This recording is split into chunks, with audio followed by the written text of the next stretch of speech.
Australia's won it. Well heeled. Here's Hipwell going himself. He's placed the line back to Rosenblum. It's a try. The 1970s started in triumph when Australia thrashed Scotland on the Sydney cricket ground. The emphatic nature of the win pointed to a bright future. Yet the Wallabies had always struggled to compete against countries where rugby was the national sport. In terms of profile and popularity, the game was dwarfed by the other football codes.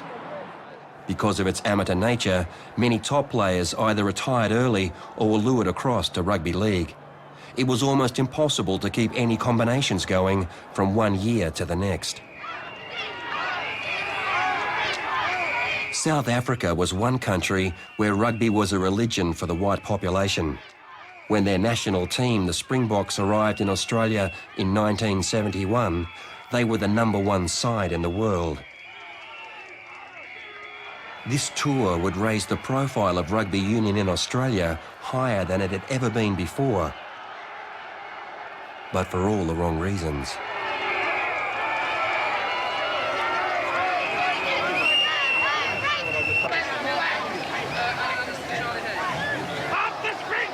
According to the protesters, the all-white Springbok team represented the South African policy of apartheid, a system that discriminated against the black population.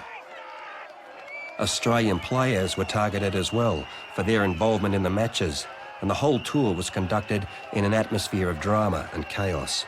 The protests in 1971 did have an impact. I thought it wouldn't, because we thought they'd be protesting about the South Africans. Every opportunity was taken to disrupt the tour, with demonstrators chanting outside hotels to keep the players awake at night. The South Africans wouldn't go outside the hotel unless they were dressed in civilian clothes, and they would go down and stand with the demonstrators and barrack with them, go home Springboks. And of course, as the tour got on, the Australian players did the same thing. They'd have been quite happy if the Springboks had gone home at that stage. Myself and a couple of my colleagues went down to the car park at one stage just to genuinely see what it was all about. And we spoke to a couple of people. They didn't know who we were. They didn't know that we were the people upstairs that they were keeping awake before the game. And they were getting paid $5 for being down there. I must say they got more than we did as players. You had this vision of them being, the rat bag element who just wanted to make trouble. But when you took the time to actually go and talk to some of them, a lot of them weren't like that at all. I remember this girl got to me because she was a very sincere, very committed person. As she was talking about it, she was sort of half crying. For every rat bag that was protesting and causing trouble, and there were plenty of them, there were also a lot of very serious, very committed, very, very upstanding people who were determined that they'd make some difference. Nationally, there was a fair amount of strain, not only between neighbours, but between members of families. I had two sisters. One had a very definite view on it and sort of was opposed to it and demonstrating, and my other sister supported me on it. But I think there was a fair amount of tension across the rugby world in Australia, as well as just in general.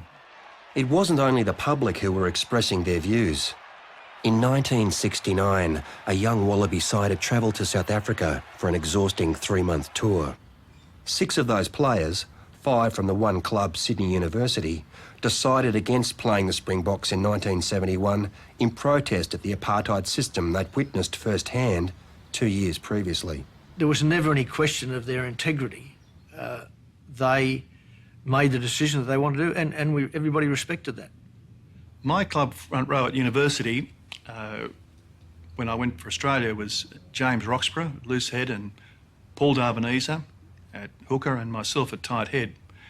And it was a strange feeling to go to the test matches and to be playing, and for those two to be standing outside in a just cause, protesting about the very match you're in.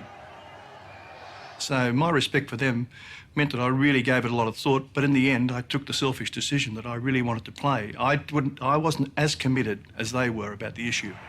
And good afternoon, welcome to this Rugby International between Australia and South Africa from the Sydney Cricket Ground. The demonstrators here today appear to be spread out, although it's a very big crowd indeed. But won by the Springboks. For Ewan going, Back in field to Dupree, Frick Dupree up towards halfway. Look at him go, the big fellow. And with the support, he got support here, and he gets his pass away. No, Frick Dupree not passing, he's going himself. It's to Finnane. Finune's close to the line, it could be a try. Magnificent try to the Springboks, and the man in the middle was the giant Frick Dupree. I did a lot of tackling in those days. You had to, the last man at the back. I had enough trouble getting both arms around Frick Dupree's one thigh. Scrum only 5 yards. Now there's the first smoke bomb coming over the fence, and with this strong westerly breeze, it's blowing right back into the crowd. The smoke bomb was thrown over, and that area there, we see policemen making an arrest, the first arrest of the afternoon. The ball had come back to me, and I'd caught it. No, it's over his head. I raced up the sideline, and I hoisted it an up and under. Field for the up and under, yes, bringing all the Australians on side. McGill following through.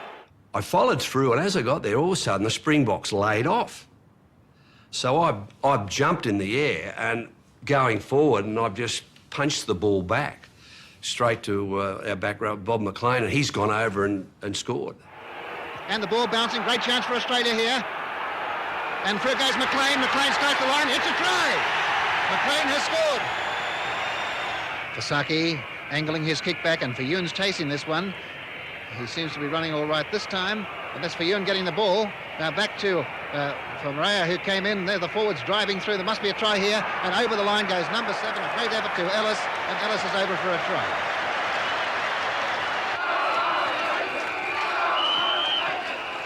The Springboks moved to Queensland for the next stage of the tour, where Premier Joe Bjelke-Petersen had declared a state of emergency. Games were played at the Brisbane Exhibition Ground behind a specially constructed wire fence. The Australian selectors tried some drastic measures of their own for the second test. Beautiful tackle with Sullivan and Hipwell. In an effort to combat the South African forward pack, Reg Smith was moved to the front row, a position he'd never played before. It's Australia's loose head, but don't forget Smith is there on this side, unaccustomed to the front row. It was my plan to put Reg Smith from the second row into the front row. We had to bolster up the muscle in the side.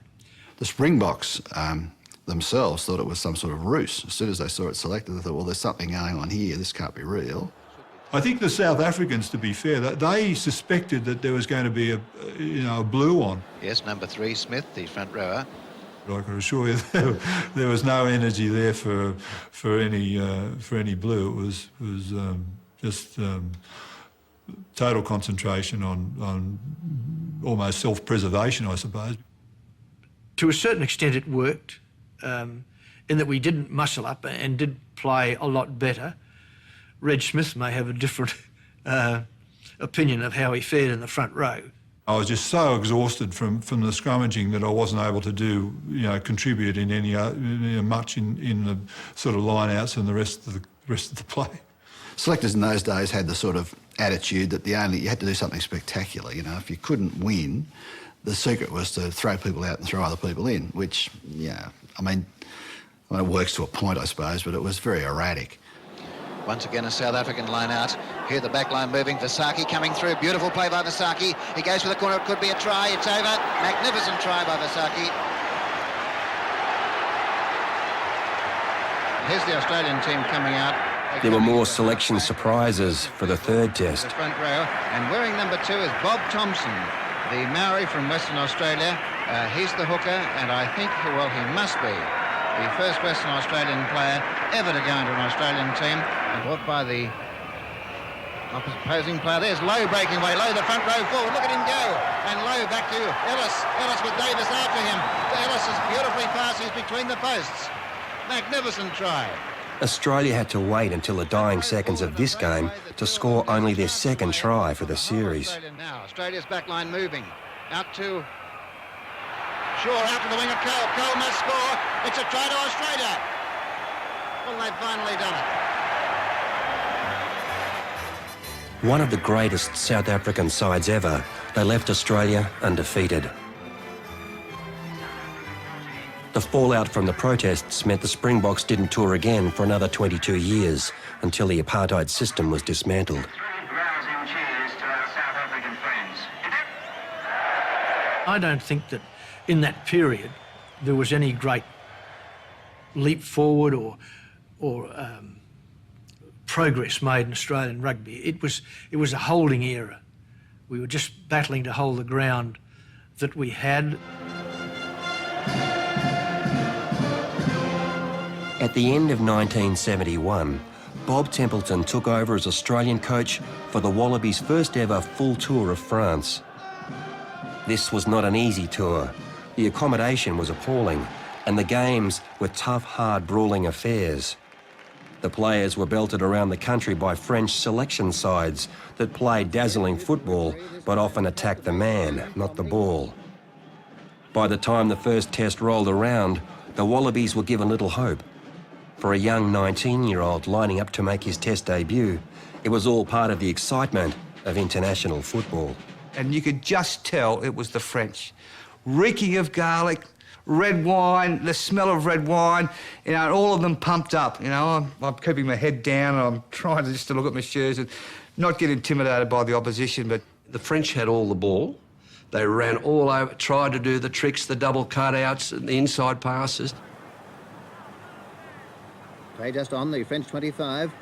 Here's Barrow, the 5'8", along the back line to Lux, to Trio. That's fullback Villepreux in the movement. Bertrand on the swing. Bertrand cutting back in field. Bertrand going across field. Now, where's his back line? He's linking up with Lux again. Lux has Trio with him. That's Trio, the outside centre. Di Bertrand on the far wing, and Di Bertrand cutting inside players, going down almost to the 25. The forwards are coming in here fast. Sesta's there with Spang Hero.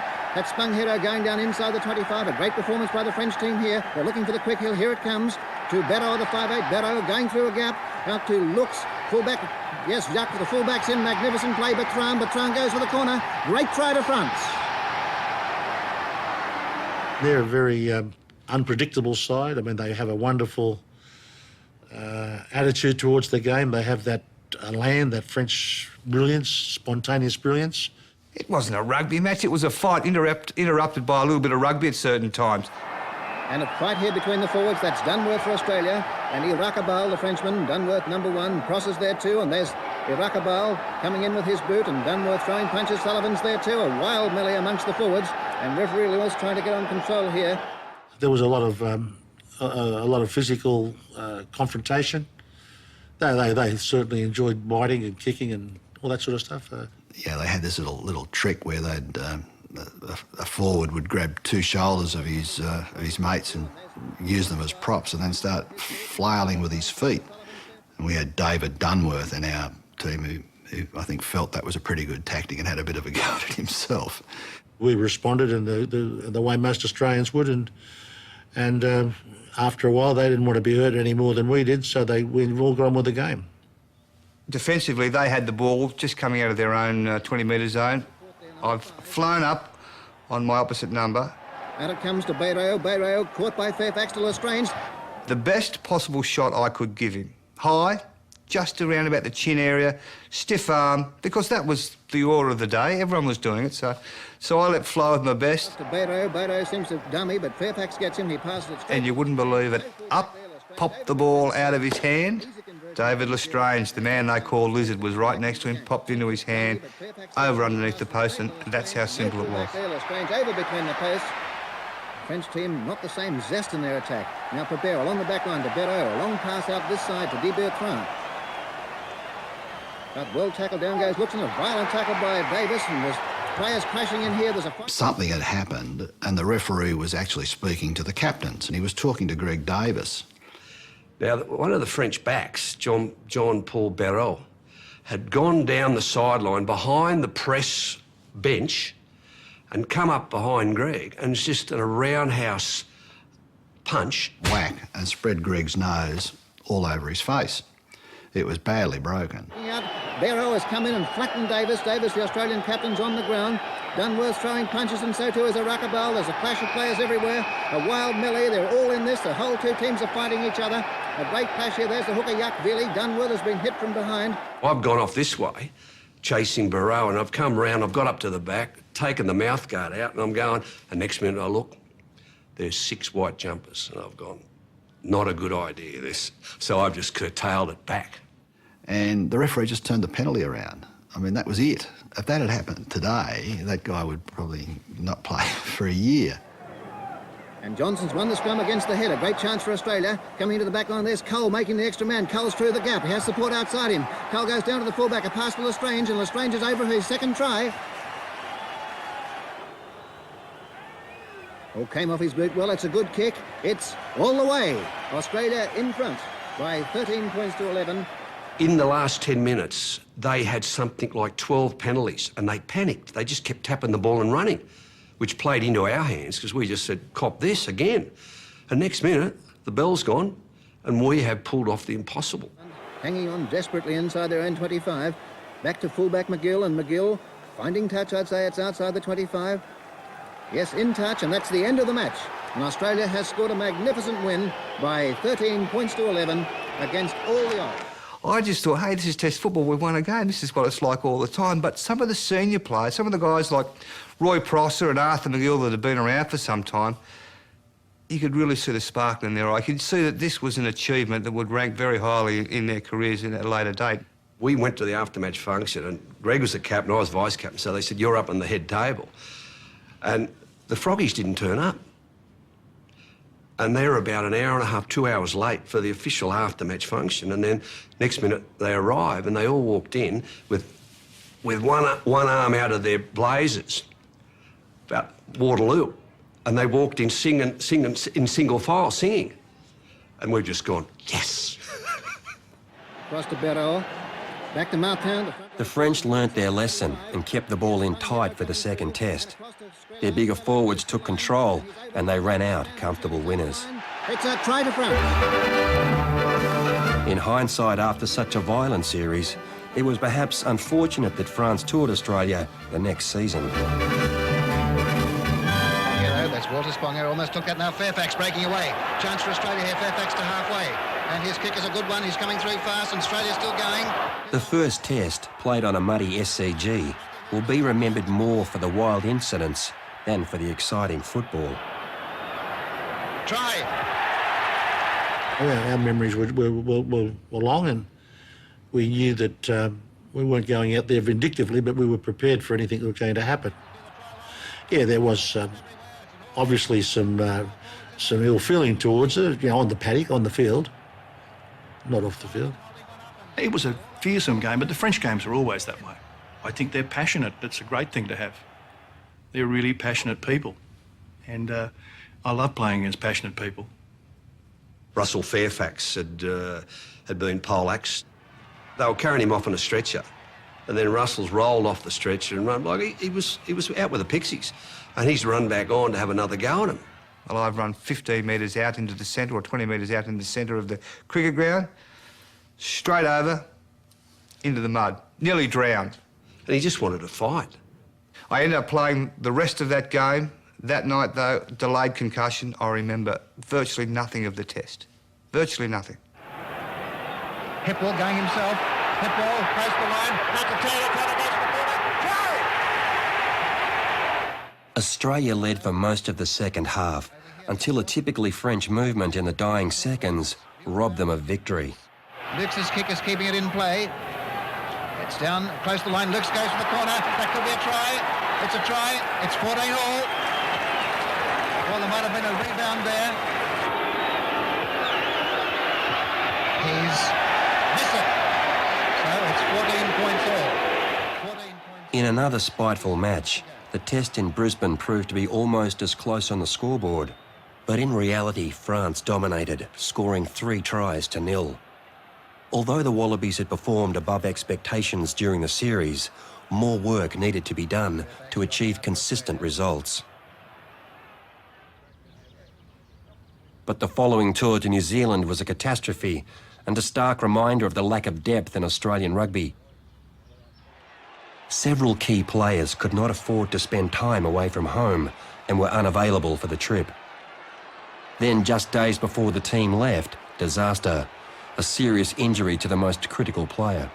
I remember the day before we were due to leave, we were having a barbecue, and they'd let Johnny Hipwell play in a club game up in Newcastle. I got caught in a ruck and somebody jumped on me. I dislocated my shoulder, so I missed out on that tour in 72. Jimmy Webster from the Herald rang me and he says, guess what? He says, you got to get a halfback. Hippie's just gone down. He's out of the whole tour.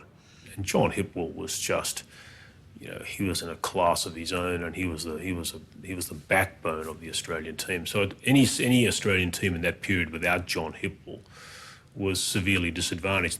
Gary Gray played all those test matches in 1972, and I don't think he's ever forgiven me for it, because he was basically run over by the All Black pack and spat out the back.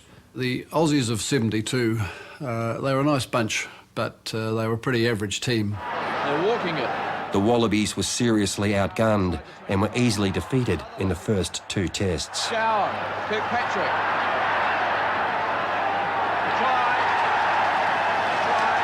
The guys gave everything they had. It just wasn't enough at the time. Throughout the tour, the New Zealand press was openly sledging the team. I seem to remember we had awful Aussies. To me, that said it all. I mean, if you couldn't motivate your team on the strength of one poster like that, well, you know, nothing was going to save them. The Australians of that period wore those titles, woeful Wallabies, awful Aussies, whatever, pretty consistently through that period. We had something similar in South Africa in '69. Yeah, they're easy cheap lines for home consumption, and yeah, it didn't, you know, it wasn't helpful. Beautiful ball again. Kirkpatrick spins round. Going short side. Going. Burnett. Back line out here, Burgess. Robertson through the gap. Williams. Remember nothing. The third test I don't want to even remember. Yeah, no, we were fairly convincingly beaten. Ian Kirkpatrick at the time was just awesome, but the whole All Black pack was. Oh, I do remember how humiliated we were, and I resolved at that point in time that one day I would come back, or on the Sydney cricket ground or in Australia, and beat this mob to avenge our defeat. That third test result was Australia's worst ever defeat. There were even calls for the All Blacks to stop playing the Wallabies, as they'd provided little opposition. Standards had fallen so far behind the rest of the world that something drastic had to be done. There was no driving force that was propelling it into the strength that it later became. Its administration of the day was quite amateurish, and I don't say that in an unkind way, in that was the way it was. But it didn't focus on getting the best sides together, analysing the reasons why matches didn't go well or even did go well, and slowly but surely improving on it. A report was commissioned into the state of the game. What it found was there was much more that could be done to get the best out of the available talent. The number of caps that an Australian team had on the field in any one game was not all that great.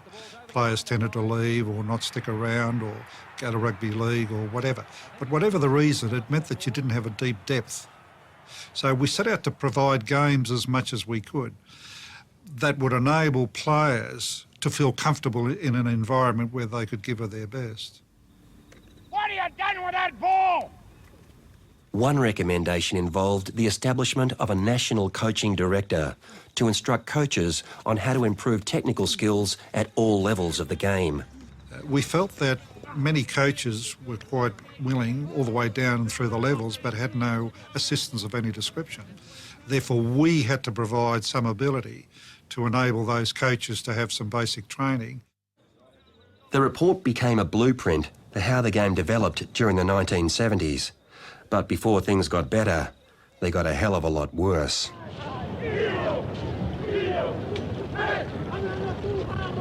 In 1973, the Wallabies faced the unknown when a team from the tiny Pacific kingdom of Tonga arrived.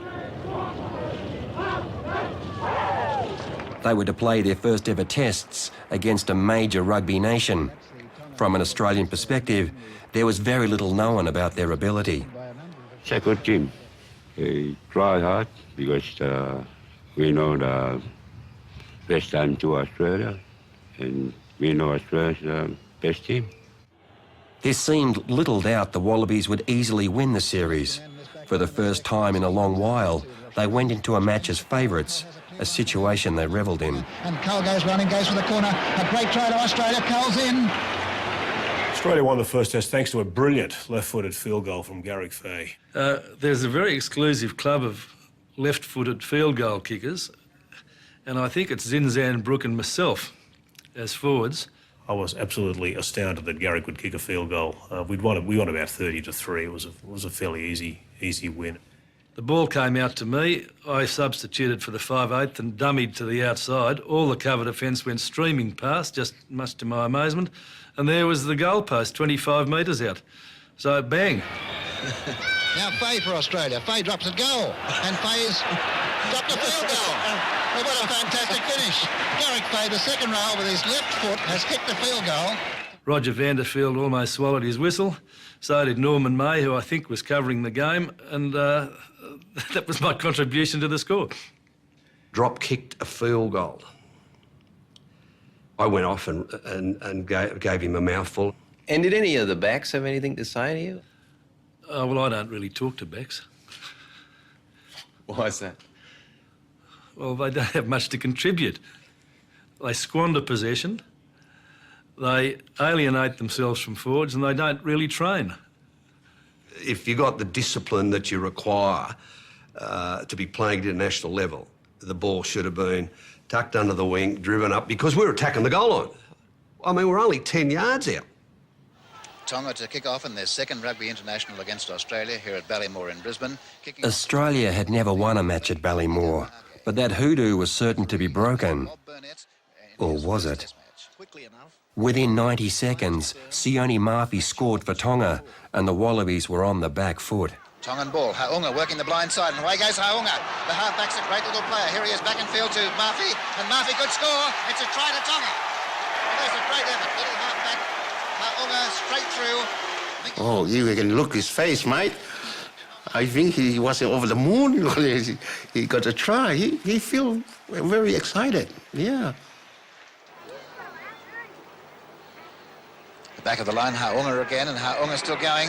Out here to Latu goes for the corner. Sami Latu it is, and Sami Latu will score. Yes, try to Sami Latu. Tyndall again. Out on this side, McGill's there with Lestrange. Here's McGill. McGill and Cole. Cole for the corner. Should be a try. Try to Australia. Far side to Murphy. And here they come. There's plenty of support here. Murphy's still going. And down to the 22-metre line.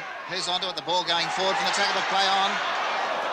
Breakaway value. And here on this side to Isekeli. It's a try. Try to Isekeli. Coming to the 5 minutes, they knew that the time is going, and we start coming harder and harder and tackling harder, and I think they start to panic. That day we ran the ball, and the Tongans are particularly good defenders, and they knocked us over out wide, and it doesn't take much to turn a game around in those circumstances. Lestrange to Stevens. Stevens well crashed up. That's full back.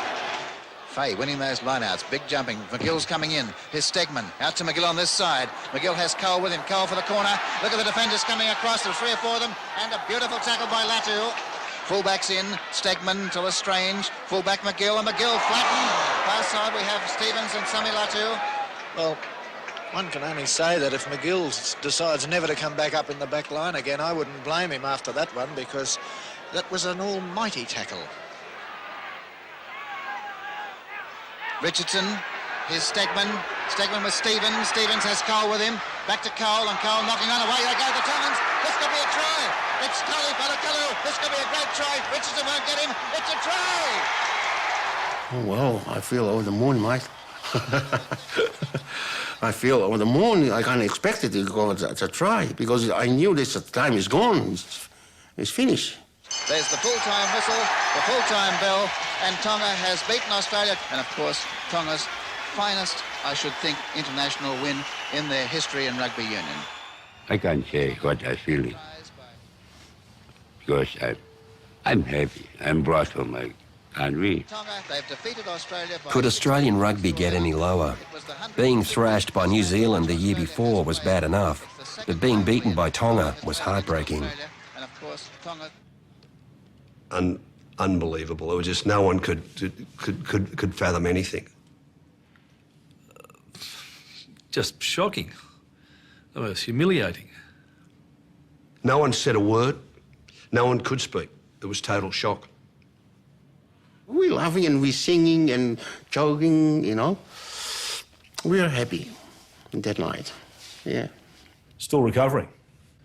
Still recovering. I mean, it was the worst possible outcome, you know, for me and for the team. An end-of-season trip to the United Kingdom continued the Wallabies' woes. The commitment was there, but it was clear they lacked the forward skills to be competitive against teams like the Welsh. To make matters worse, at the end of the tour, the biggest draw card in the game was lured across to rugby league.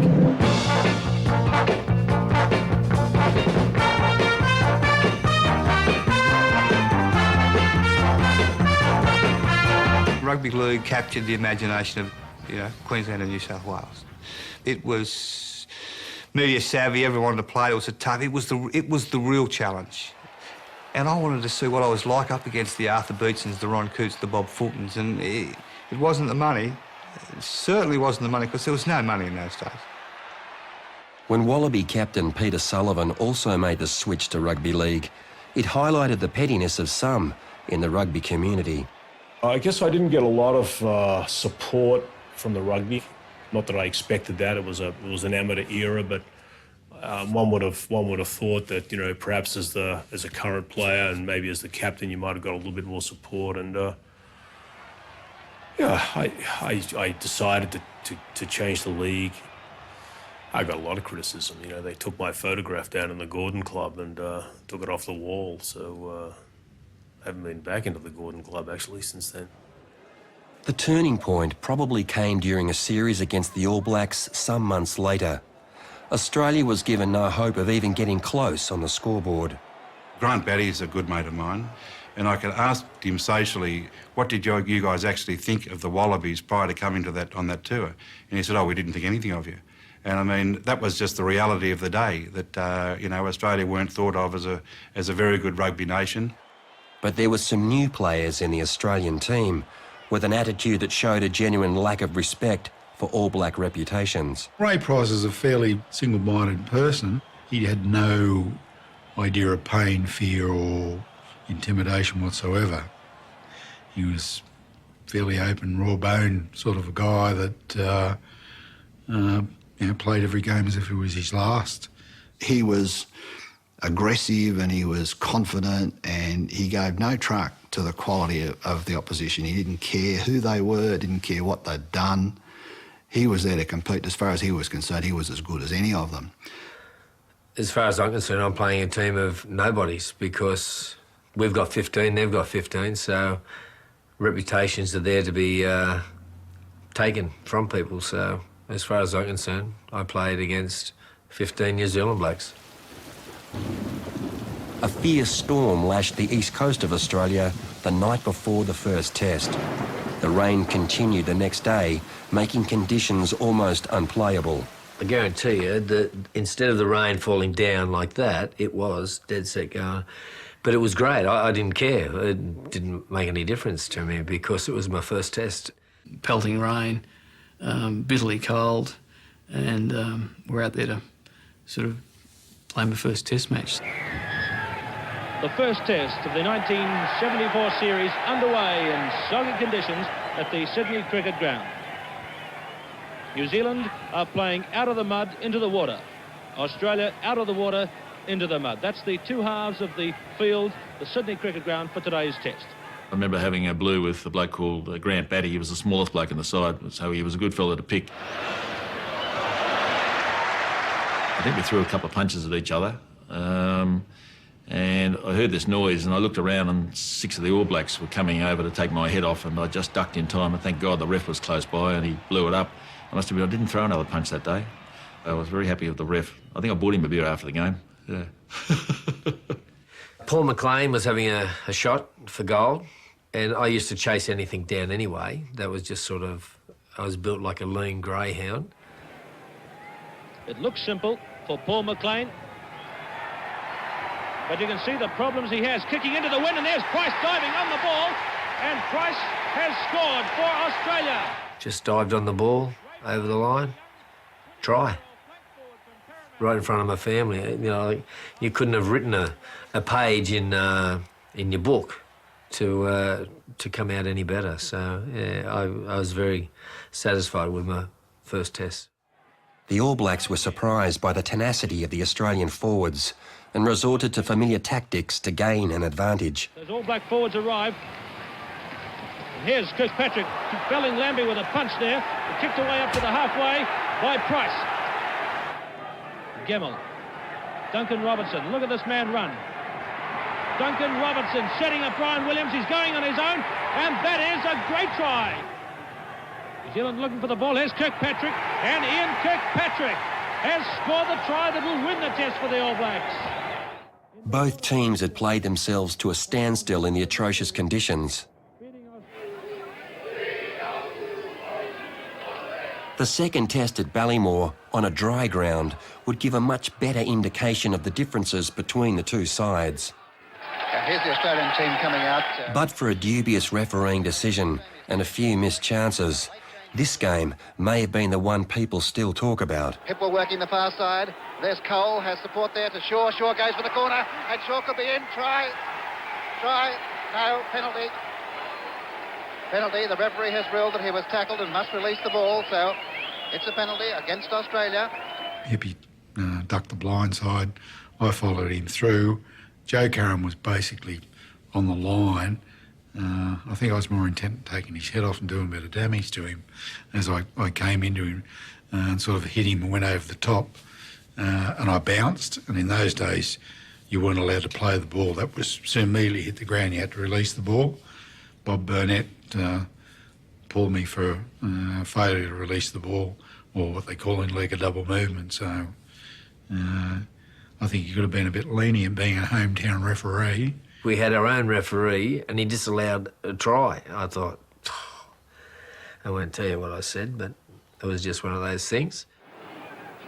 Blind side to Cole, and Cole's kick rebound. Could be a try. Great chance. Robertson can't take it. Or who's there? It's on the line. Leslie scored. Just after half-time, New Zealand scored a lucky try, and it looked like a familiar story for the Wallabies. Other times when Australian got behind, you know, it's easy to accept. Well, I just don't think we accepted the 16-6 scoreline. You know, we all, every one of us on the field thought, well, hang on, no, we're better than this. Australia winning this one. Lambie, fed by Graham. Paul McLean. Here's Cole joining in to Shaw to Owen Stevens at halfway. Owen Stevens coming off his left foot there and beating Joe Karam. Kirkpatrick has the tackle. This is Cole. Lambie running on. No, it's Price over the 25-metre line. A great surge by Australia. Laying the ball back for Lambie to feed. Nobody. It's gone loose. Here's Geoff Shaw. Out to McLean. Lestrange. Cole. He has Monaghan in support. Kellison's tackle is safe, and running onto the ball is Hipwell, and that is as good a try as you'll ever see from John Hipwell, the Australian captain. Gemmell, Bruce Robertson, Duncan Robertson, Ian Kirkpatrick, still in New Zealand territory by 15 metres. Hipwell winning it for Australia. McLean running onto his pass to Shaw, to John Cole. McLaughlin has the tackle. Good backing up and support play by Paul McLean. He's coming into the 25, and New Zealand are in big trouble. Laurie Monaghan diving, and Monaghan has scored a try. 16-all. We scored late in the day, 2 minutes to go, and I had a shot at conversion from a not dissimilar position where I'd kicked the previous one. Probably rushed it a bit. Because if he can land this kick, Australia will go ahead by 18-16. That's not there. Just slided past. We had a couple of chances to score points, but I suppose at that particular stage in the game, we'd lost a reasonable number of tests, and it's always difficult to try and find the right way of winning a game eventually when it presents itself. Australia's revival was short-lived, and New Zealand ran out easy winners in the third test. Although another series had been lost, there was more than a glimmer of hope to build on.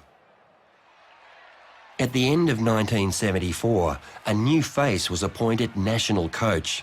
Dave Brockhoff had an agenda of producing a strong, aggressive forward pack to deliver good, clean ball to the backs. It paid dividends straight away. We were coming second. We were too soft.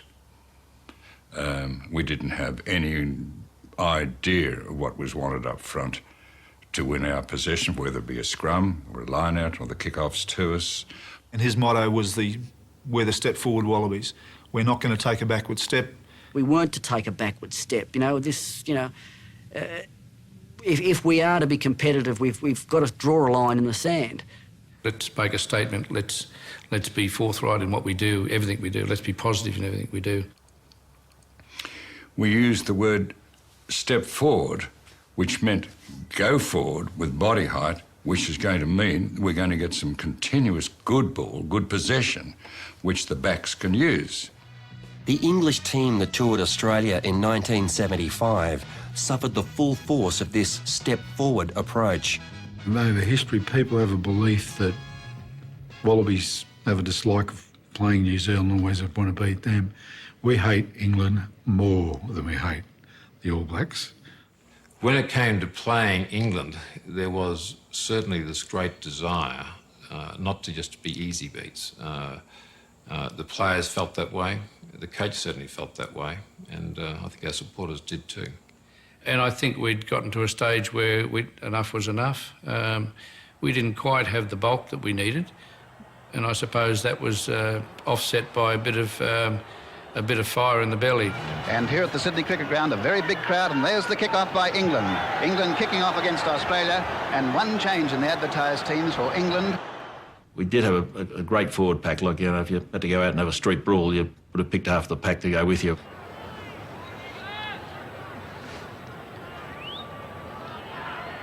Now Neary has the ball for England. And it's a penalty, England. Penalty. A lash of players in the forwards there. And Shaw was involved, the Queensland player, and they're all in it now.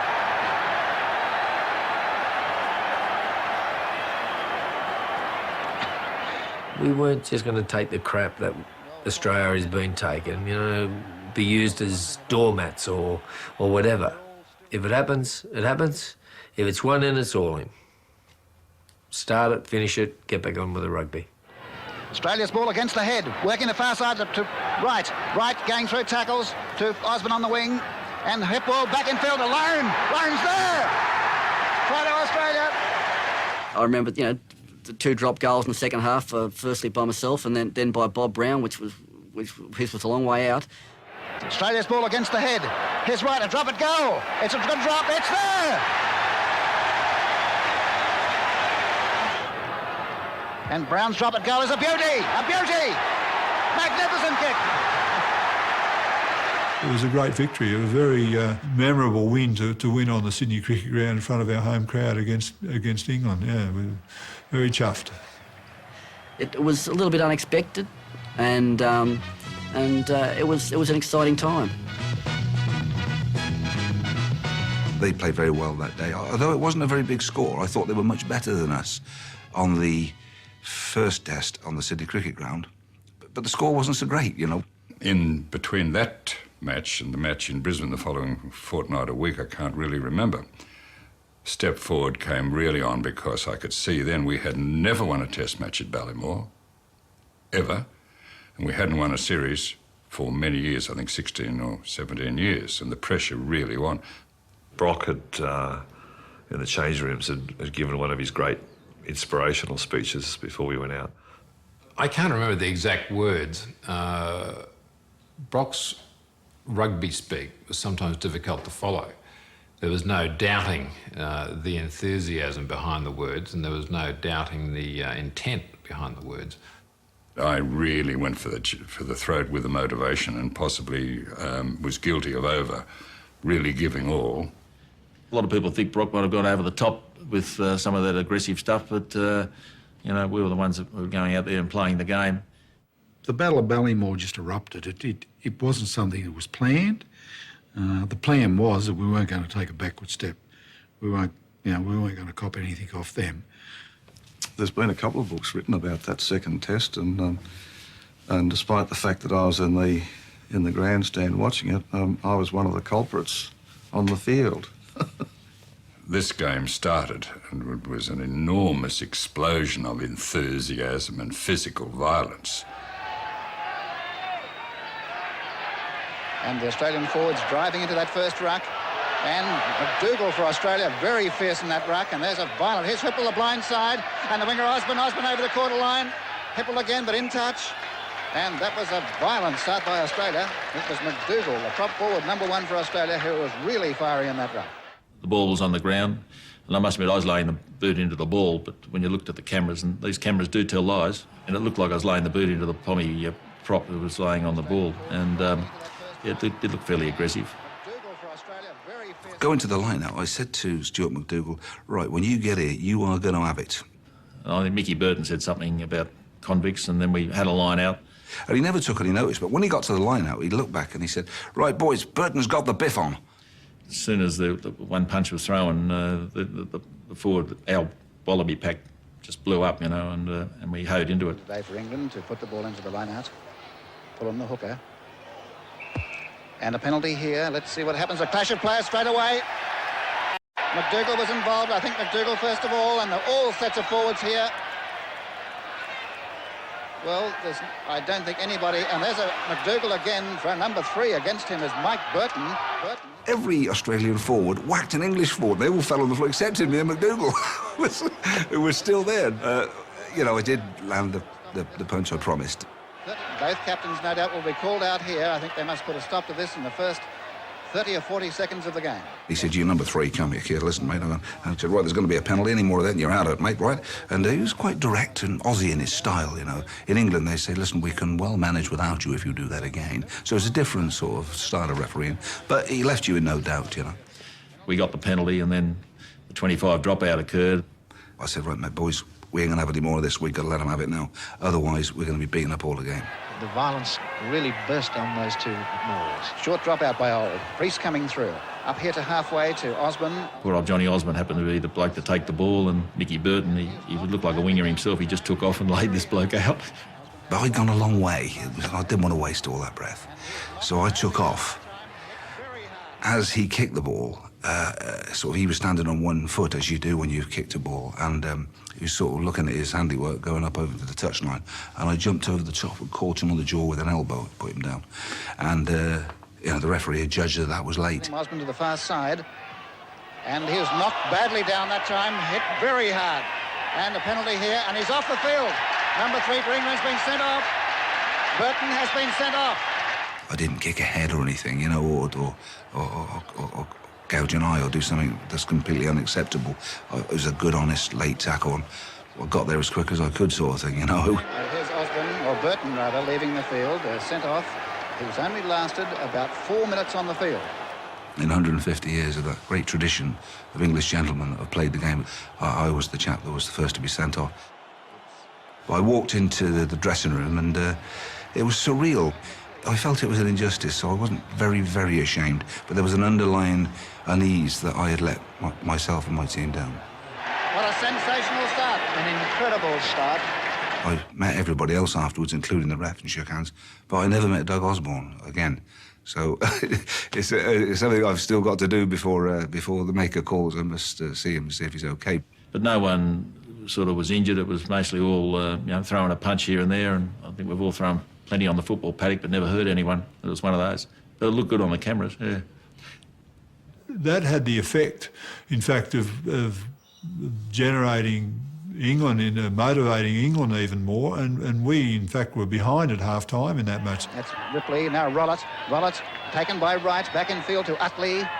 Crossfield, now they're going well. This is good play by Nelms to Priest. Priest has the winger in support. Squires for the corner, and Squires is in. Beautiful try to England. And English going right down under the posts. I remember through the game worrying what I'm going to say at half-time.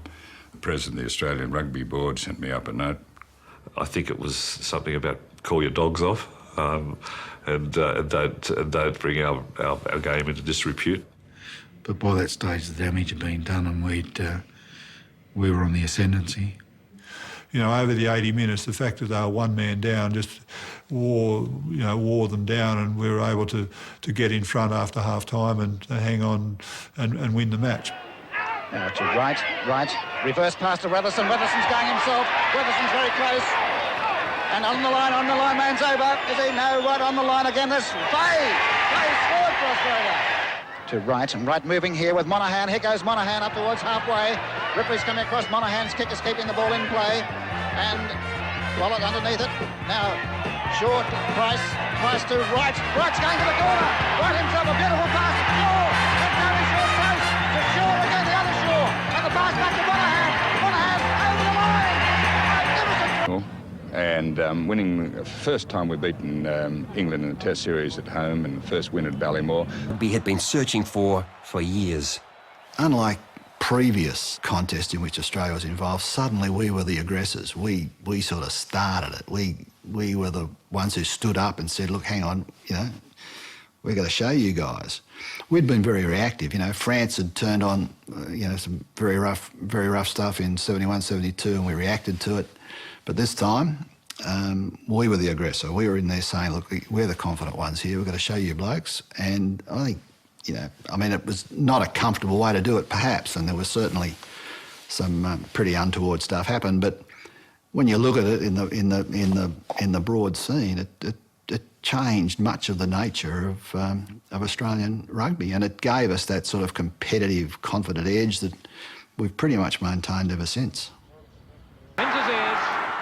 During the early part of the 1970s, the Australian rugby union team struggled to keep pace with the rest of the rugby world.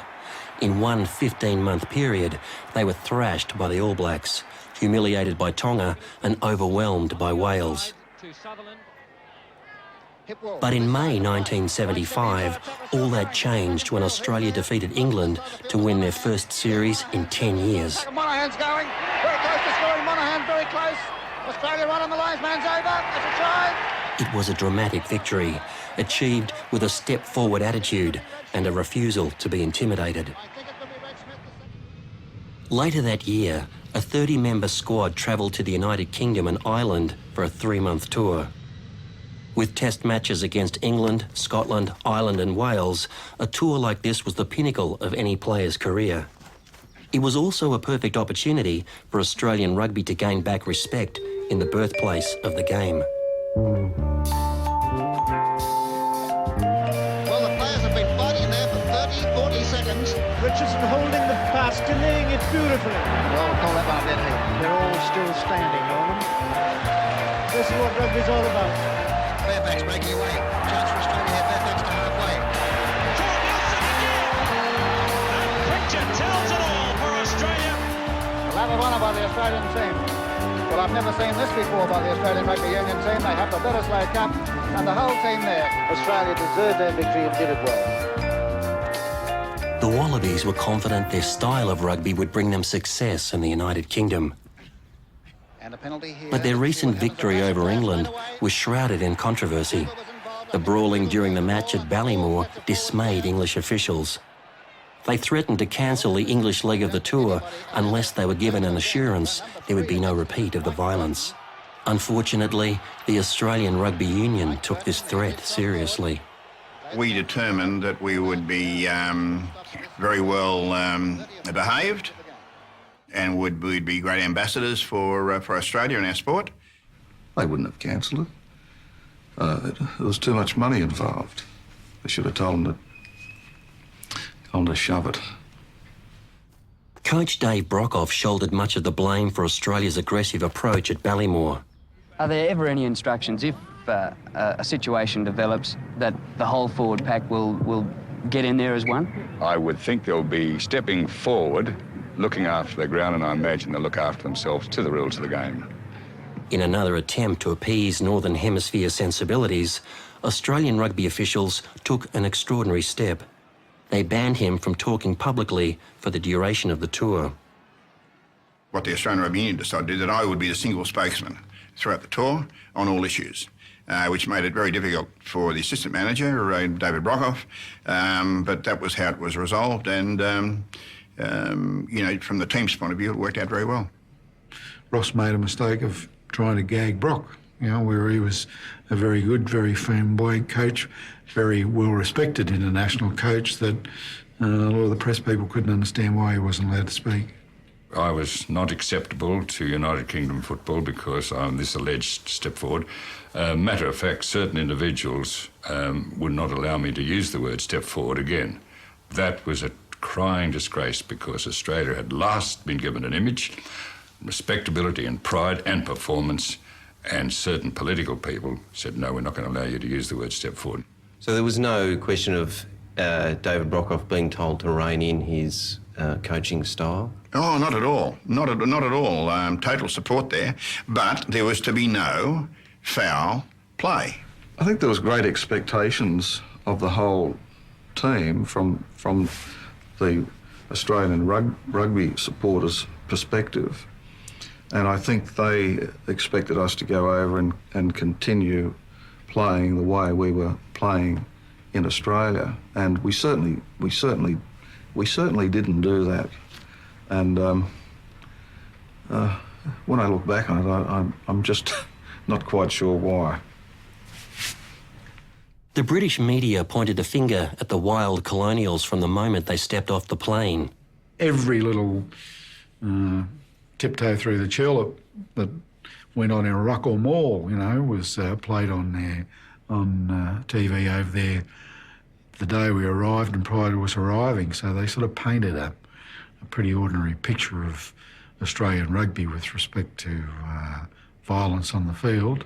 Yeah, they didn't like us very much in those days. There was a real, I think there is an attitude that English rugby and UK rugby and Welsh rugby in those days particularly was dominant, and we were the newcomers, and we're trying to establish ourselves as a force in world rugby, and I think we were discounted to some extent and derided particularly about the way we played the game in '75, particularly about being so physical. We're here to play open rugby. What has been and gone is gone. It's in the past. Let's not dwell on it.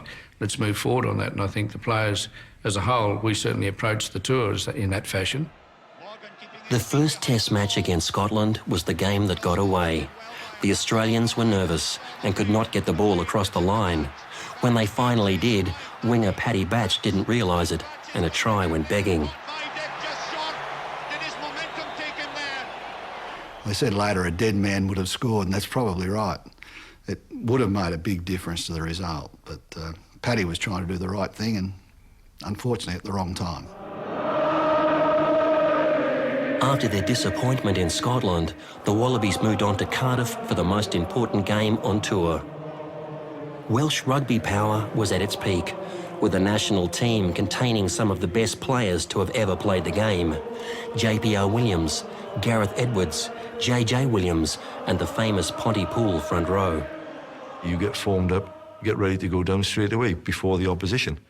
The referee called the mark, and we stood back, say, half a metre from that line, but the Welsh stood back 2 metres from that line. And Melvin Davies has opted for the first scrummage of the match.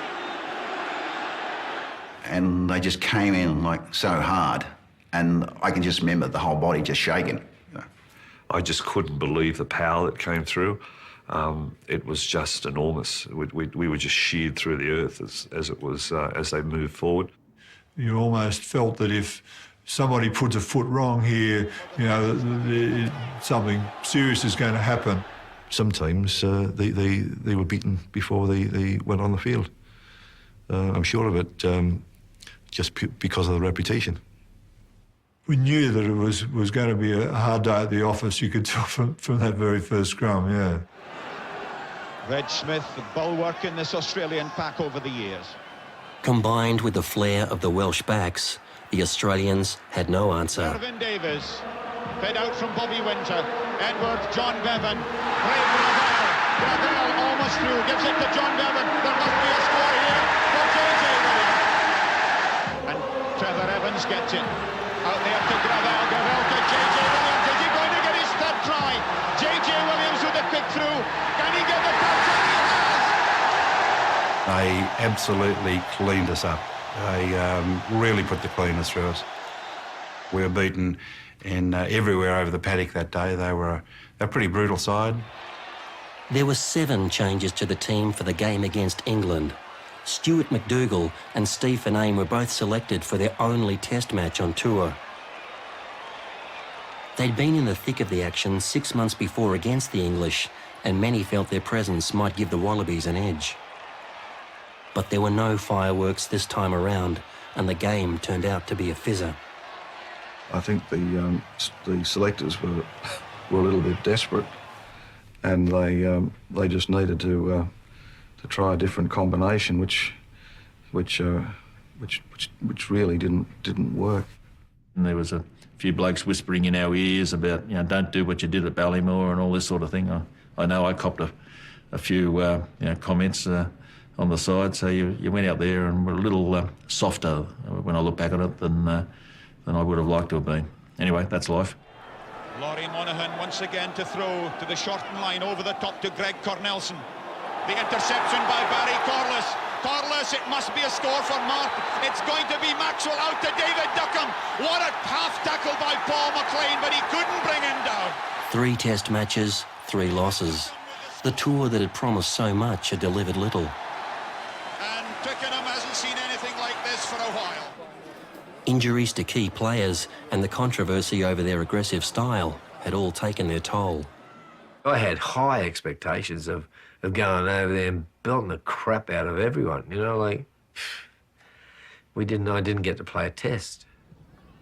But Dave Brockhoff never gave up and drove his players relentlessly. I can remember saying to Turnbull at one point on that tour that, at this moment, David Brockhoff was probably the best coach in the world, and I'm sure he probably was. By the time the Irish test rolled round, they were finally getting it right. Paul McLean poised on the blind side. Robbie very close to offside there. The switch move to John Ryan. He'll pound his way over. John Meadows is there to cover. And Mark Loane once more. Loane, another of those powerful runs straight downfield. Support from Weatherston, and this will seal the Australian victory. Had they adopted through the whole tour the focus they had in that last game and played it with the same sort of emphasis, they probably would have done a lot better. Well, we called it the 25% Grand Slam. The Irish Test was the only one that we won of those 4. 13 weeks on the road proved to be an invaluable experience for the young team. But the trip achieved little in the way of earning respect for Australian rugby. Asked to sum up the tour, a Welsh official made some condescending remarks that would be long remembered by the players. He said that we weren't much of a team and we would be remembered as good social tourists. There was just that patronising attitude, basically tapping us on the backs and saying, well, you can sing well and you can spin a good Aussie yarn, but you're not much as rugby players. And we didn't need it. And the Fijians charging upfield. Here they come towards halfway. When Fiji toured Australia in 1976, there were high hopes their enterprising style of rugby would attract large crowds and much-needed cash for the ARU. And Finnane into the corner, but they're great try to pull the great try. But with the series already won by the Wallabies, a crowd of less than 8,000 turned up for the 3rd test to witness one of the most contentious games in rugby history. It's the same. Meadows got one for his corner. We saw that quite clearly. Someone else did too. I for the life of me can't understand why the 3rd test in Sydney degenerated into the sort of match it was. It just was it was a series of incidences and nasty all-in fights and so on. Sinateki on his own still in play, and there's a big Savao in the front rower. And 4 Australians taking Savao over the sideline, and again there's a clash of players. And this is an all-in.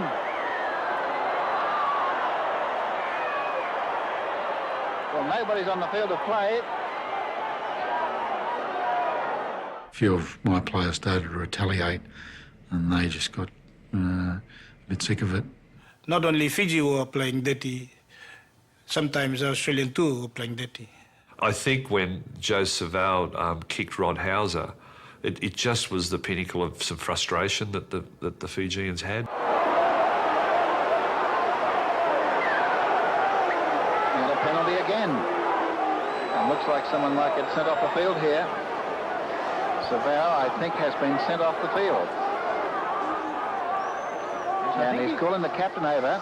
He sent him off and he wouldn't leave the field, but he finally, told him that he'd been sent off and he had to leave the field. Some of the players, they said it's not fair because they should have sent on one Aussie boy too, like Australian player with one Fiji player, and that could have been fair. Number 3's come back on the field. There was about 3 or 4 captains on that day because everybody was talking because they were all heated up. I just have to listen and do what the senior players told me. Well, the team is going off the field. Fijians are walking off the field. Now, that's absolutely sensational. What the game needed was a kickstart. It finally came with a rush from a bunch of school kids who showed the world how rugby could be played. This style of football had its genesis in a state-run school in the Sydney suburb of Matraville. It wasn't like a private school where the discipline was strict and I guess their style of rugby was entrenched into the system. We just played to our natural ability and therefore we weren't under pressure and it was always a lot of fun. I mean, we spent most of our time playing touch football at training and we'd probably have a 5-minute run and it looks good. That's it, let's go home. I was approached by Terry Curley, who was the coach at the time of St Joseph's, unquestionably the greatest rugby school historically in Australia, no doubt about that. We were actually on the oval at Matraville training and Geoff Shaw, the coach, walked over to us and said, well, I've done it. We've got a trial against St Joseph's College in a week and a half's time. And all of us said, well, that's great. Who was St Joseph's? Must be just another school, so no problems. We've turned up there. We've got our Matto high jumper on. We've got board shorts. We've got multicoloured socks. Our hair's out here, like no one really cared. St Joseph's turned up with 4 buses, 1 for the team and 3 for their supporters, all the other children. And all of a sudden we're starting to look at Molly and going, mate, what's going on here? Like, what have you gotten us into? We took the field and they scored within the first couple of minutes and I thought, oh, here we go. These guys really know how to play. Then went on for about 10 or 15 minutes and... Then they started kicking the ball and that's what we wanted to do and then we just cut them apart after that and we ended up beating them quite convincingly. And all of a sudden we walked off the field thinking, well, if that's the best that they've got, then we're going to build everybody. I don't think they've played another state school after that. A lot of people for the first time, saw the Ella brothers. I think they were absolutely bewildered by the pace of their handling and their skills. They played brilliantly. One of those impressed by the Ella brothers was Cyril Towers, a member of the 1927-28 Waratah side. This team had travelled to Europe and thrilled crowds everywhere with a spectacular running and passing game. Over the years, this style of rugby had become diluted and was lost, until now. I remember him coming home and saying, we're celebrating. He said to Mum, we're celebrating. He said, I have seen the most talent in a backline that I've ever seen today. He used to walk from Clovelly to training, or to Matraville High, which is a fair hike. And he was basically, with Geoff Shaw, basically told us or taught us how to play with the flat alignment, running straight, quick hands, support. Matraville High won everything for 2 years. At the end of 1977, 5 players and the coach were selected for the Australian Schoolboy Tour to the UK and Ireland.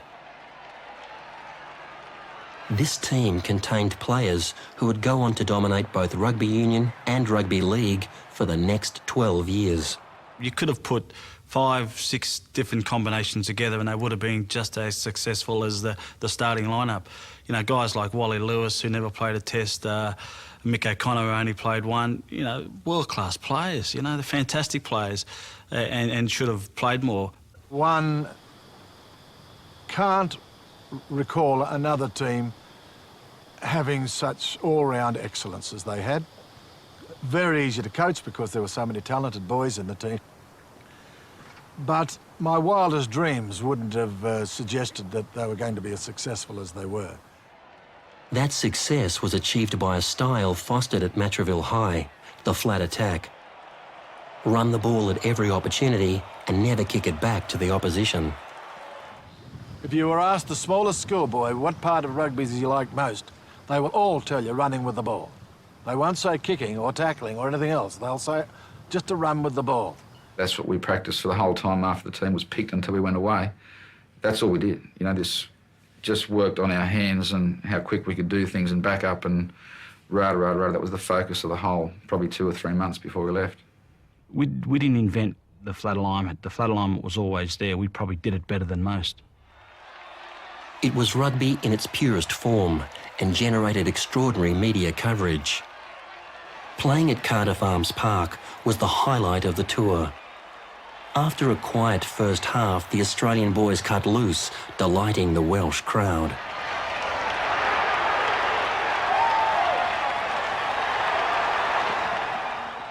I think there was 20,000 people there, which was a big crowd for a schoolboy match in those days, and it was perfect conditions. And you know, we were just delighted. The tour was going very well. We were very confident, and fortunate the three, myself, Mark and Gary, scored tries that day. And the pass to watch is the one that will be given at the end of this move by number 11. Watch him providing the ball for the support. Any way will do, and the try follows. I heard someone say, how are you enjoying the game? And he said, I know what the score will be. I've seen this team play before. And they said, where, how possibly? Did you go out to see them play in England? No, he said, I saw them play in 1927. Australian boys on the attack, and look again for this flowing passing and see how it all ends. Any one of 4 Australians could have scored this try. The people were stunned, and then the whole crowd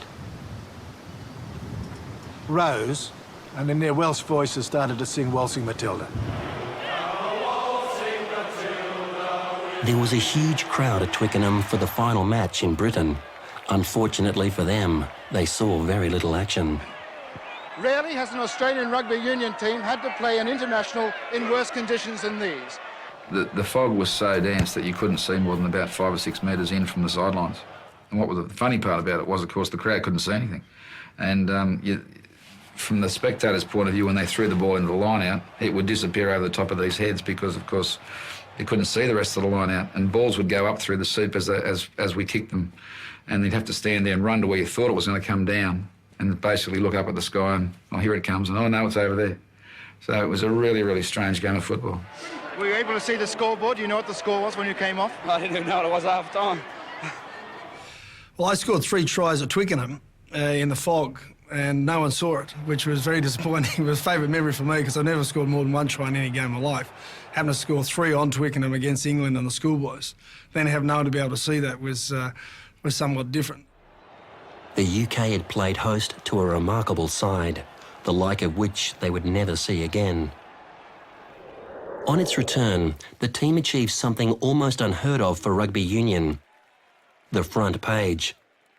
The publicity, the television, the newspapers were all there to meet us at the airport. The fact that we had press conferences from a schoolboy to arriving home from Australia was quite mind-blowing. As I mentioned earlier, it just caught us completely by surprise, and it was slightly embarrassing. Not only did it give a great deal of fine players to our game, but showed that Australian rugby had the potential to be played at a higher level than perhaps we were playing at that time. No, it's not. This isn't Newey, this one. This isn't Newey. This looks like American Griddle. New South Wales country coach Darryl Harbright was appointed national coach for the 1978 season. This was to be a watershed year for the Wallabies, with matches against Wales and the All Blacks. When the Welsh arrived in Australia, they came with an attitude typical of British rugby at the time.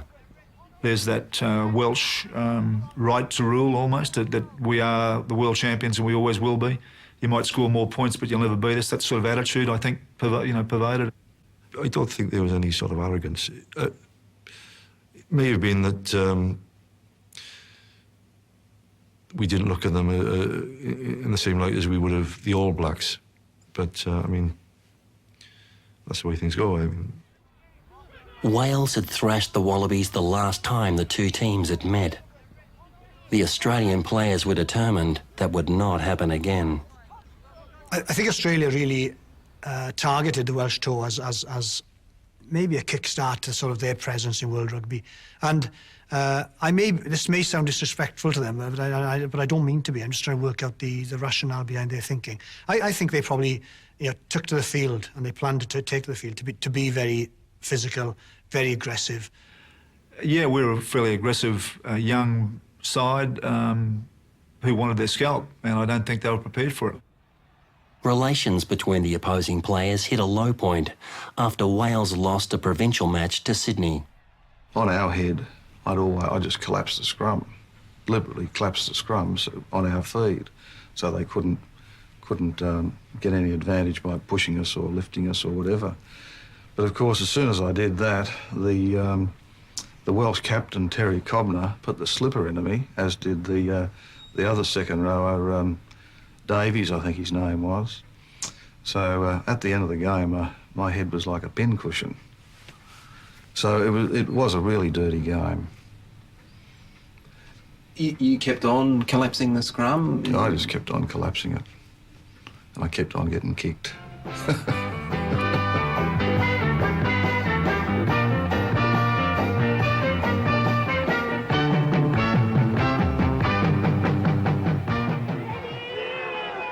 There's the push by Wales, and there's a push and a half. Look at number 3. Now McLean, his chip kick through. They're coming through on this one. Where's JPR Williams? He was a long way back. And the clash of players, they're all in. There were things that went on in that game, and sort of 20-odd years on, you don't want to dwell on who was to blame. But I think both sides were rather guilty of sort of inflicting things on each other, I suppose. A loose head. And a free kick has been awarded here. And again, a clash of players. Cobner's involved there with Cornelson. Stan Pilecki and Peter Horton and Steve Finnane were the props on that day, as in the second test, and they were being kicked by the second rowers, and whatever goes around comes around. Terry Cobner went down on a ball, and I just went in, and I just rucked for the ball, and I missed it by about 5 or 6 inches, and just happened to nearly take his right ear off. And there's Cornell number 8. It's a penalty, Australia. Benmore Williams, Gareth Davis to Fennick. Fennick back in field. And Fennick still going. Fennick back over here to Gravel. Gravel very close. Back to Benmore Williams. It's a try. Try to Wales. 9-8 to score. Australia looking for this ball. Here's the chance. After this, target McLean. And Cornelson. And Crow on the wing. Crow back in field. The Wallabies had defeated the champions of Europe, but one more test remained to prove the victory was no fluke. Wales scored 2 tries to 1. Interest in the series was unprecedented, and the scene was set for a classic showdown on the SCG. How do you rate the Australian side as an international rugby side? Well, they've beaten Wales, so they must be a fair standard. But, they're a good side, and credit to Australia. They've kept the team together, or the nucleus of the team together, for 3 years. And when you're fortunate enough to do that, you must be very, very good. It was an opportunity for Australia to make history and secure a place on the world stage, if you like. And we thought, shit, we can win this. We can win this whole series.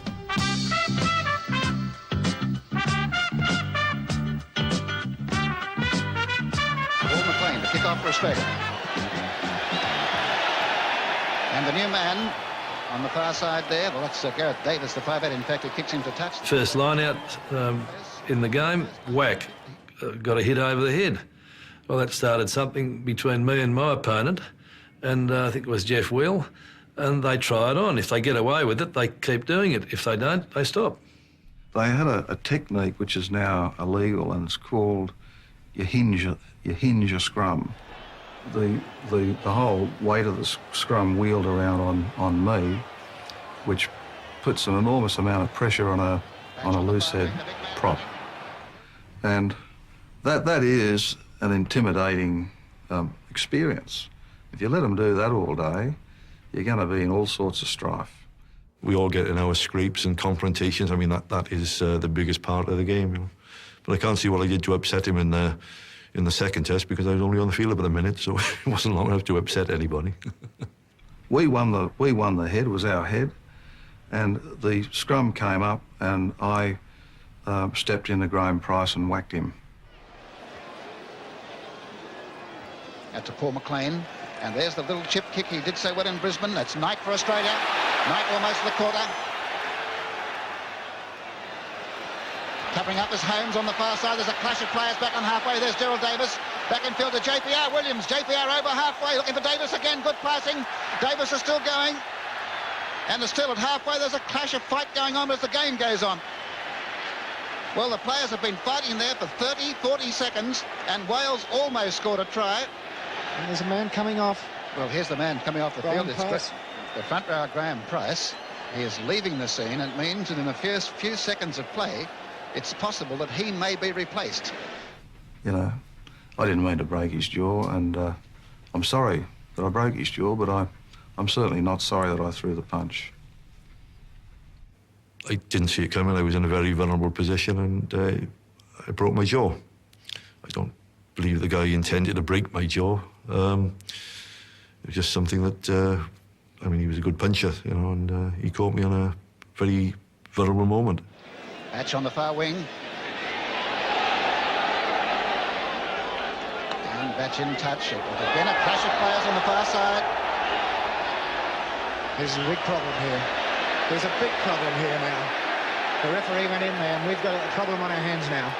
Every time you let the ball go, every time you ran to a line out, it was a case of looking over your shoulder, which obviously isn't the most healthy way to play rugby, and certainly not a way to play rugby that's to be recommended. Australia, the tap kick back to Loane.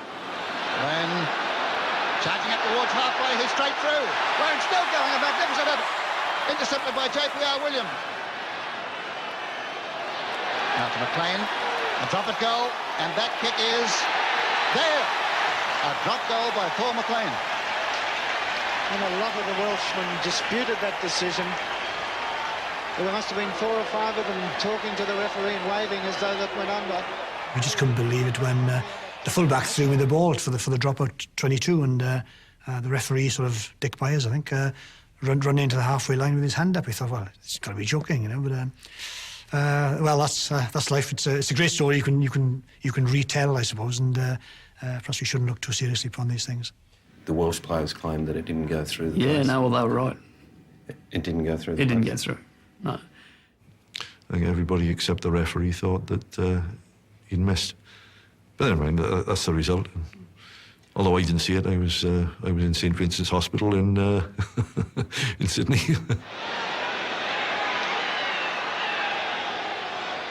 That's Lane. Working the far side goes Holmes, a chance of JPR. The winger on the far side, Gerald Davis, he's in. And that's a record equaling try by Gerald Davis. A magnificent effort by him. It's 19-17. Now here's the shot at goal, which may level the scores. It's wide, so Australia still in front by a mere 2 points. And Monahan finds the line, and there's the siren. And Australia has won by 19 points to 17. Australia's dramatic victory over one of the best teams in the world was overshadowed by one incident. The Welsh manager, Clive Rowlands, let everyone know what he thought. The after-dinner speeches, Clive Rowland got up and had this incredible whinge about what had happened, and saying that there was no room for thuggery in the game, and that it should be stamped out, etc., etc. And what happened during the game was completely unforgivable. And then the Australian Rugby Union president hopped up, and he just said, yes, well, yes, and that was it. And I felt terribly let down, and I think a lot of the other players did as well. I didn't need anyone to justify what I did. As I said before, I didn't intend to break this bloke's jaw. It was just something that happened. But what I wanted and what all the other players expected was our representative to put the whole thing in perspective and serve it back to Clive Rowland and say, listen, Clive, you blokes got as good as you gave. And they didn't do that. And that was very disappointing.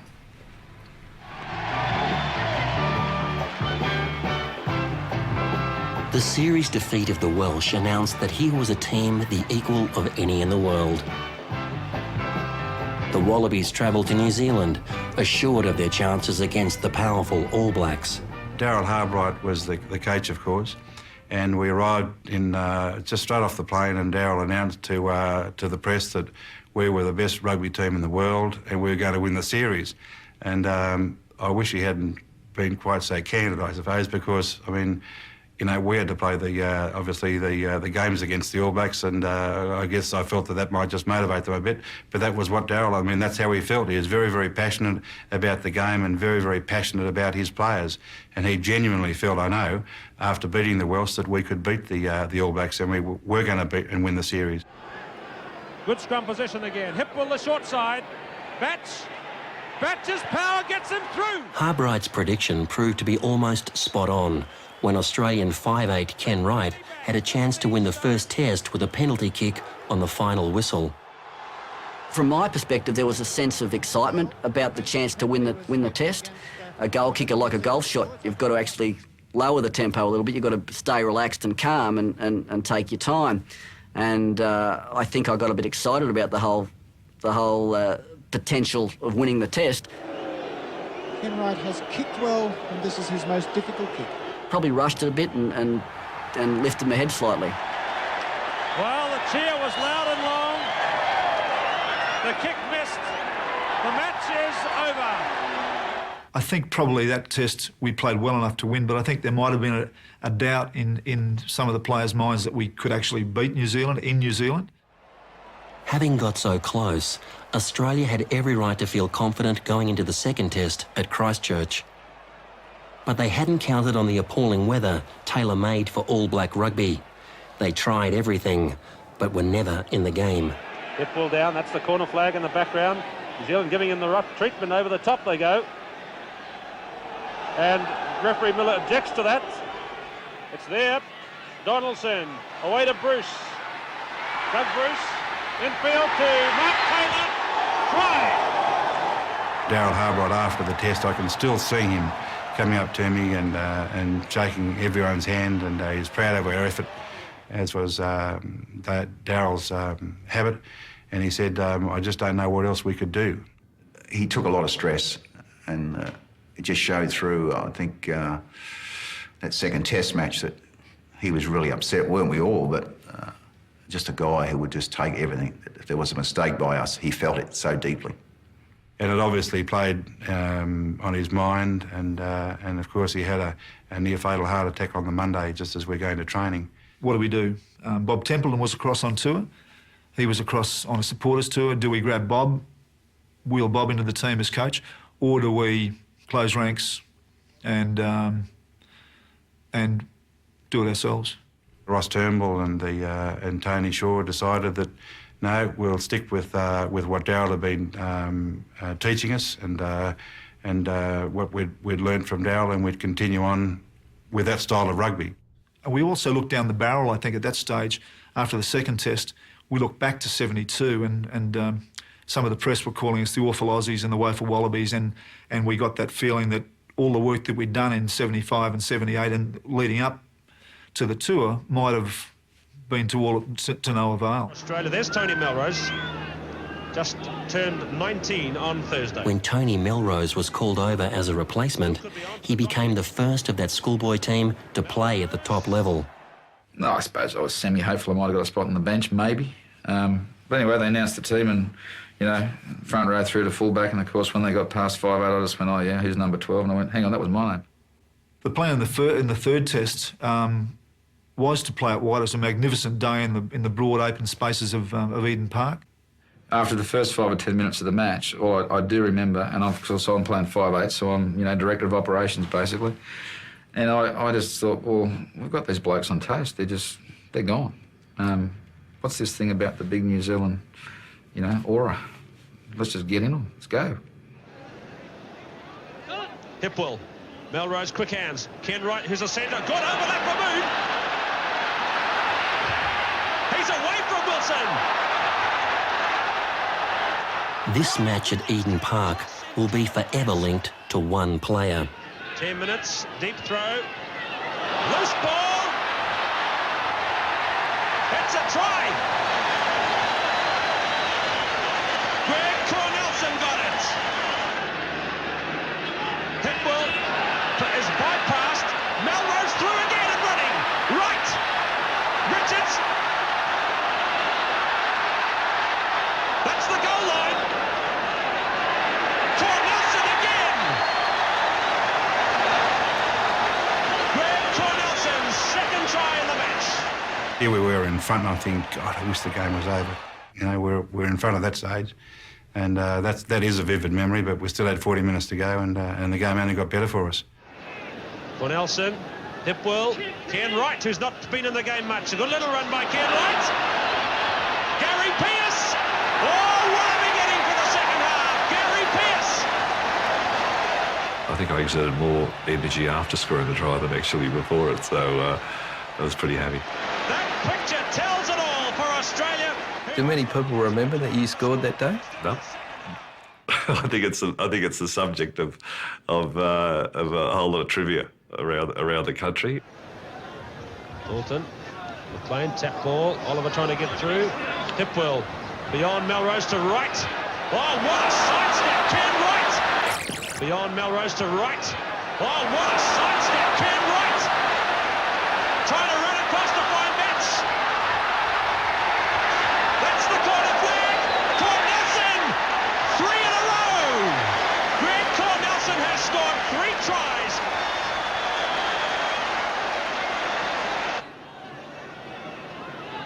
Hipwell running wide. What a break. It's not back. Cornelson, that's 4 tries. Greg Cornelson, 1, 2, 3, 4. 4 tries.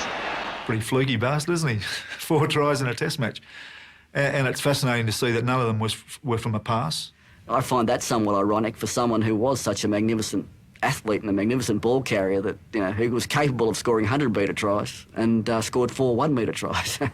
I do get a little embarrassed, especially in front of my peers, and being asked about it in public. On stage, I do get a little bit embarrassed because I guess a lot of people don't remember some of the guys that played in that test match, and I received more kudos than I certainly should receive because everyone played exceptionally well that day, and it was a fantastic game of rugby for Australia.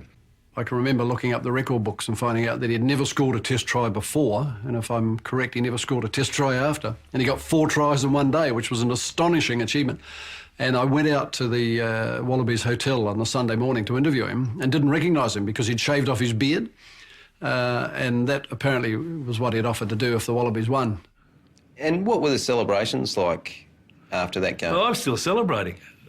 I'm still celebrating the win.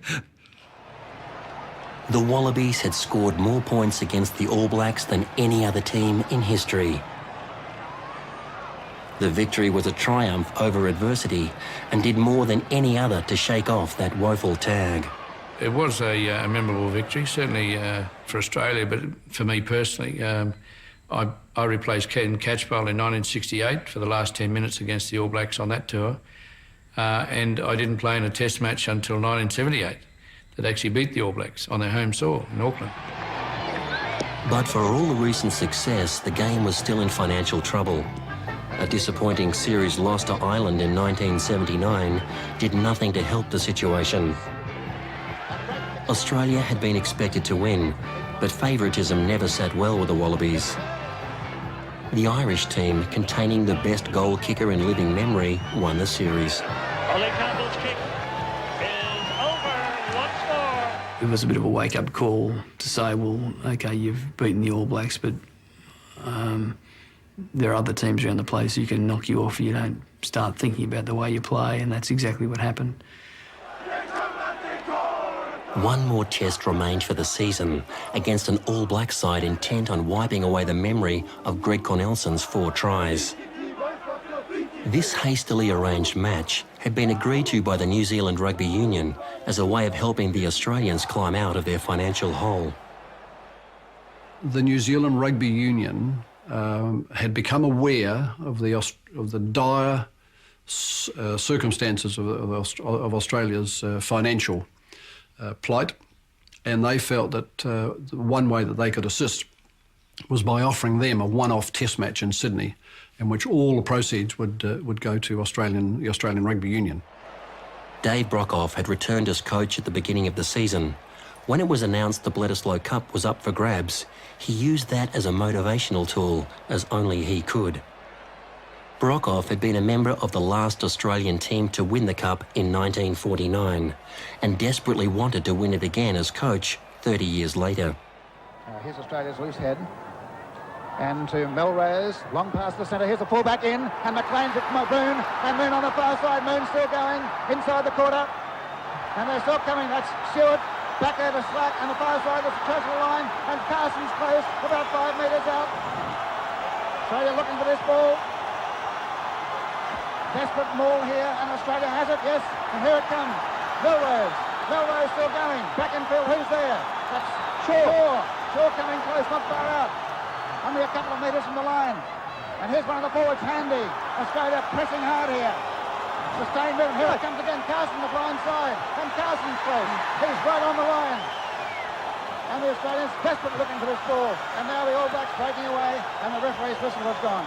That first 30 minutes of that one-off test match in 79 was as good a 30 minutes as Australian teams had played, in my experience. We just did everything right, but were unable to score, to the great credit of New Zealand. But it was intense, it was balanced, it was aggressive, it was all those things, and it was all the things that we'd worked on over the previous years. After the fullback's in, the extra man, McLean. McLean gets round one tackle, goes for the corner. McLean's going to the corner, infield, who's there? And it's Shaw for the line. Shaw's a couple of metres out. Well won by the Australians. Shaw on the back line to Slack out here to throw up over halfway. And here's McLean. And McLean taking it through. They're charging full on this. Down to the corner. That's a good kick and well taken. Go again. Back in field to Cornelson. Picked up by Sear, the number 8 for the All Blacks. I think he got voted one of the most exciting test matches ever, or one of the best test matches ever. There was lots of movement, lots of great, stringing things together, and that from both sides. Back to Melrose. Melrose a drop at goal, and this one is good one. Yes, it's there. My greatest memory of that game was hearing him whinge. Graham Murray and those guys just whinge. I hadn't heard them whinge that much for years. And quickly out of the scrum it comes, back to a wild pass this side, over to Shaw, and Shaw still going. Here's a hard man to pull down. Basic errors by Miss Australia, and on this side, it's a penalty, Australia again. Now that man, Sear, was offside, no doubt about it. And here's Paul McLean, and the kick is good again. Australia to a lead of 12-6, and we have 11 minutes to go. Those last 10 minutes were the hardest 10 minutes of my life. The All Black supporters in the crowd not particularly happy. The whistle or the bell is gone, and the match is all over, and Australia has won by 12 points to 6. Not a try scored in the game, and for the first time since 1934, the Australian Rugby Union team has defeated New Zealand here on this Sydney cricket ground. The absolute honour of being associated with those kids winning that Bledisloe Cup, it's always meant more to me than words on a program. We'd beaten New Zealand on Australian soil, first time in 40 years, I think. So it had some historical significance. So we lapped it up. And here they're coming out with the Bledisloe Cup. That's going to be a lap of honour. A lap of honour by the Australian team. Well, I've never seen this before by the Australian Rugby Union team. They have the Bledisloe Cup. We didn't swap our jerseys. We'd beaten the All Blacks. and we were proud of that jersey, so we kept our jerseys. One of their great wins, and that means 2 in a row against the All Blacks. I think from 79 onwards, in that period of time, we knew that we would always be competitive with New Zealand, and we wouldn't be a second-rate rugby nation ever again. Led by their captain, Dr. Mark Loane. World Cups are important, but I think that playing New Zealand is by far and away the most important thing of all. Ella, Hawker, back to Ella. They did it all again the next year, this time over 3 tests. In the corner. Ella, Hawker. The infusion of talent from that remarkable schoolboy side, combined with the more experienced players, proved to be too much for the All Blacks. New Zealand seem to be controlling this ball, but Australia have it. Ella, Hawker, Hawker straight through. They were swamped by the Australians in the final game of the series, in front of 50,000 cheering spectators. That crowd were probably the most appreciative and the loudest barracking support crowd that we'd probably ever had. They were singing Waltzing Matilda, which was unheard of in any sport or any Australian to be actually singing. Duncan Hall. Ella, Hawker, long, no, he throws the dummy. It was just remarkable and fantastic. That day they felt very, very, very close to us, and you know they really willed us on to that win. Ella, nowhere to go, got the pass outside, here's an overlap. This should be an Australian try to O'Connor. And the young Australian backs are running riot. I certainly think that from that moment on, for that series on, that then Australian rugby changed forever, because it was a continuation of the schoolboy rugby that we did in 77, 78 that actually carried through in 1980 and then onwards. So I guess to a certain extent the schoolboys and then the influence we exerted in that series against the All Blacks in 1980 basically changed the style of Australian rugby and the attitude of Australian rugby forever. This is what the crowd has been waiting for. The Wallabies had won the Bledisloe Cup for the 2nd year in a row. For a team that had struggled throughout much of the 1970s, this was a remarkable achievement. The profile of rugby went through the roof, and crowds began flocking to matches with the expectation of victory. More importantly, the future of the game was secured, and that was all the most optimistic rugby fan could have asked for.